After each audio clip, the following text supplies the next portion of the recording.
呢台車呢就係人為故障嘅，就係呢個電池冇電，佢個唔小心將正負打錯咗，咁啊依家造成佢依家呢個車輛呢就無法啟動，就好多模塊都燒咗啦。嗱，我哋而家拆出嚟睇到呢個發動機嘅電腦都已經燒咗啦。咁啊仲有後邊，我哋睇睇後邊嗰個電池嗰個模塊亦都燒咗啦。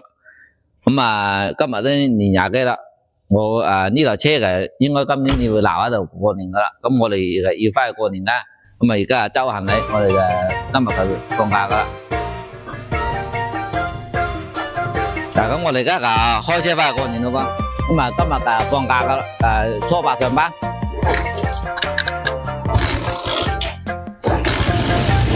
你聽鑼鼓響一片。